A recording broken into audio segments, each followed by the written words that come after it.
Hello, hi, നമസ്കാരം. അങ്ങനെ സൂര്യയുടെ റെട്രോ എന്ന സിനിമ കണ്ടു. സിനിമ എങ്ങനെയാണെന്ന് വെച്ച് കഴിഞ്ഞാൽ ഒരു കാർത്തിക് സുബ്രാജ് പടം എന്ന് തന്നെ പറയാം. എനിക്കിഷ്ടപ്പെട്ടു സിനിമ. ഒരുപാട് നാളായി സൂര്യയുടെ ഒരു അടിപൊളി ഫിലിം കണ്ടിട്ട്. സൂര്യയുടെ ഒരു കംബാക്ക് എന്ന് തന്നെ പറയും സിനിമയിൽ. ഇതിന്റെ മെയിൻ പോസിറ്റീവ് എന്ന് പറഞ്ഞാൽ സൂര്യ തന്നെയാണ്. സൂര്യ അടിപൊളിയായിട്ടാണ് ഈ ഫിലിമിൽ പെർഫോം ചെയ്തിരിക്കുന്നത്.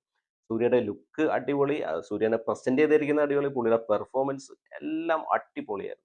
പിന്നെ കാർത്തിക് സുബ്രാന്റെ ഡയറക്ഷനാണ് പറയേണ്ടത്. പുള്ളിയുടെ ഒരു ടിപ്പിക്കൽ ഫോർമാറ്റ് ഉണ്ട് ഫിലിംസിന്. ആ ഒരു ഫോർമാറ്റിൽ തന്നെയാണ് ഫിലിം പോകുന്നത്. 3 മണിക്കൂർ ലെങ്ത് ഉണ്ട് ഈ ഫിലിം. ലെങ്ത് കുറച്ച് കൂടിപ്പോയില്ല എന്ന് തോന്നിയായിരുന്നു. ചില സ്ഥലത്ത് കുറച്ച് ലാഗ് ഫീൽ ചെയ്യുന്നുണ്ട്. കുറച്ചും കൂടി ഒന്ന് ക്രിസ്പ് ആക്കിയിരുന്നെങ്കിൽ കുറച്ചും കൂടി അടിപൊളിയായിരുന്നു ഫിലിം. എങ്കിലും അടിപൊളിയായിട്ട് തന്നെയാണ് കാർത്തിക് സുബ്രാജ് ഫിലിം ഒരുക്കിയിരിക്കുന്നത്. നമുക്ക് അങ്ങനെ ബോറടിക്കൊന്നുമില്ല. ചെറിയ ലാഗ് ഉണ്ടെന്ന് പറഞ്ഞാൽ നമുക്ക് ഫിലിം ഒരിക്കലും ബോറടിക്കില്ല. നല്ല അടിപൊളിയായിട്ട് നമ്മൾ നല്ല രസത്തിൽ ഇങ്ങനെ കണ്ടിരിക്കും ഫിലിം. അത്രയും എൻഗേജിംഗ് ആയിട്ട് തന്നെയാണ് സിനിമ പോകുന്നത്. ഈ ഫിലിമിന്റെ സ്റ്റാർട്ടിങ്ങിൽ ഒരു സിംഗിൾ ഷോട്ട് സീൻ വരുന്നുണ്ട്. ഓഹ്! അടിപൊളിയാണത്. അത് അവരെങ്ങനെ എടുത്തു എന്നുള്ള സംഭവമാണ്. ശരിക്കും ഒരു കല്യാണ റിസപ്ഷൻ ആണ്. റിസപ്ഷനിലെ കാര്യങ്ങൾ കാണിക്കുന്നുണ്ട്. പിന്നെ വന്നിട്ട് നേരെ ഒരു പാട്ടിലേക്കാണ് വരുന്നത്. ആ പാട്ടിന്റെ ഇടക്ക് പിന്നെ ഒരു കുറച്ച് സംസാരമുണ്ട്.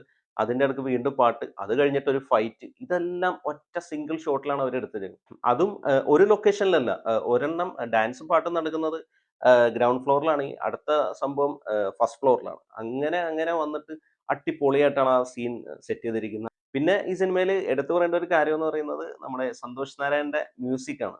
മ്യൂസിക് ബാക്ക്ഗ്രൗണ്ട് മ്യൂസിക്കും ഉണ്ട്, പാട്ടും ഉണ്ട്. അടിപൊളിയായിരുന്നു ബാക്ക്ഗ്രൗണ്ട് മ്യൂസിക്. ആ ഒരു ആ ഒരു ഗാങ്സ്റ്റർ മൂഡും കാര്യങ്ങളൊക്കെ ഫിലിമിൽ വരുമ്പോൾ ഈ ബിജിഎം കൂടി വന്നു കഴിയുമ്പോൾ അടിപൊളിയായിട്ടാണ് അത് സ്ക്രീനിൽ പ്രസന്റ് ചെയ്തിരിക്കുന്നത്. നല്ല രസമുണ്ടായിരുന്നു കാണാൻ. പിന്നെ ഈ സിനിമയിൽ ഒരു റെട്രോ സോങ് അവർ ആഡ് ചെയ്തിട്ടുണ്ട്. ഒരു പഴയ സോങ് ഈ ഫിലിമിൽ ആഡ് ചെയ്തിട്ടുണ്ട്.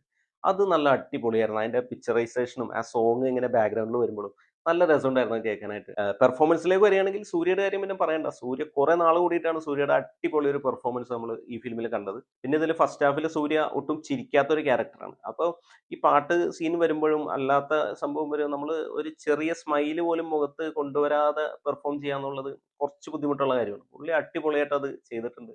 പിന്നെ ഈ ഫിലിമിൽ എടുത്തു പറയേണ്ട ഒരു പെർഫോമൻസ് നമ്മുടെ ജോജു ജോർജിന്റെയാണ്. സൂര്യയുടെ അച്ഛന്റെ വേഷമാണ് ചെയ്യുന്നത്. പുള്ളിയുടെ ഒരു വില്ലൻ ക്യാരക്ടറാണ്. പുള്ളി അടിപൊളിയായിട്ട് അത് പെർഫോം ചെയ്തിട്ടുണ്ട്. ആ ഒരു ലുക്കും പുള്ളിയുടെ തന്നെ പ്രസന്റേഷനും കാര്യങ്ങളൊക്കെ നല്ല രസമായിട്ട് തന്നെ ജോജു ക്യാരക്ടർ ചെയ്തിട്ടുണ്ട്. പിന്നെ നമ്മുടെ ജയറാം ഉണ്ട് സിനിമയിൽ. ജയറാം ഒരു കോമിക് റോളിലാണ് വരുന്നത്. ഉള്ളത് പുള്ളി നല്ല രീതിയിൽ തന്നെ ചെയ്തിട്ടുണ്ട്. ഒട്ടും വെറുപ്പിച്ചിട്ടൊന്നുമില്ല. നല്ല അടിപൊളിയായിട്ട് തന്നെ ആ ക്യാരക്ടർ എന്താണെന്നുള്ളത് നല്ല രീതിയിൽ തന്നെ പുള്ളി അത് പെർഫോം ചെയ്തിട്ടുണ്ട്. പിന്നെ നായികയായി വരുന്ന പൂജ ഹെഗ്ഡെയാണ്. നല്ല പെർഫോമൻസ് തന്നെയായിരുന്നു. പുള്ളിക്കാരത്തിയുടെ ഇതിനു മുമ്പത്തെ സിനിമകളൊക്കെ നോക്കുമ്പോൾ പെർഫോമൻസ് അത്ര സുഖമില്ലാത്ത രീതിയിലായിരുന്നു. പക്ഷെ ഈ സിനിമയിലേക്ക് വരുമ്പോൾ നല്ല അടിപൊളിയായിട്ട് തന്നെ പെർഫോം ചെയ്തിട്ടുണ്ട്. ആ ക്യാരക്ടർ എന്താന്നുള്ള സംഭവമൊക്കെ നല്ല രീതിയിൽ തന്നെ പുള്ളിക്കാരത്തി അത് ഡെലിവർ ചെയ്തിട്ടുണ്ട്. ഇനി ഈ സിനിമയിൽ ഒരു നെഗറ്റീവായിട്ട് എനിക്ക് തോന്നിയത് എന്താന്ന് വെച്ചാൽ ക്ലൈമാക്സ് പോർഷനിലേക്ക് വരുന്ന ലാസ്റ്റ് പോർഷനിൽ വരുന്ന കുറച്ച് സംഭവങ്ങളാണ്. അപ്പൊ അത് അത്ര ഒരു ഇംപ്രസീവ് ആയിട്ട് വന്നില്ല. എന്തോ ഒരു പ്രശ്നം പോലെ തോന്നി. ആ ഒരു ഇത് മാത്രമേ നെഗറ്റീവായിട്ട് തോന്നിയുള്ളൂ. ബാക്കിയെല്ലാം ഓക്കെയാണ്. നല്ല അടിപൊളി ഫിലിമാണ്. നമ്മളൊരു സൂര്യയുടെ ഒരുപാട് നാളായിട്ട് ഒരു കംബാക്ക് പ്രതീക്ഷിച്ച് ഇരിക്കുകയായിരുന്നു. അപ്പോൾ അത് ഈ സിനിമയിൽ എന്തായാലും ഡെലിവറി ചെയ്തിട്ടുണ്ട്. മൊത്തത്തിൽ പറഞ്ഞാൽ പടം അടിപൊളിയായിരുന്നു. അടിപൊളിയായിട്ട് എൻജോയ് ചെയ്ത് കണ്ട ഫിലിം തന്നെയാണ് റെട്രോ. അപ്പോൾ നിങ്ങൾ ഈ സിനിമ കണ്ടിട്ടുണ്ടെങ്കിൽ നിങ്ങളുടെ അഭിപ്രായം കമന്റ് ചെയ്യാം. വീഡിയോ ഇഷ്ടപ്പെട്ടാലോ ഒന്ന് ലൈക്ക് ചെയ്യുക. ചാനൽ ഒന്ന് സബ്സ്ക്രൈബ് ചെയ്താൽ സന്തോഷം. പുതിയൊരു വീഡിയോയുമായി നമുക്ക് വീണ്ടും കാണാം. Thanks for watching.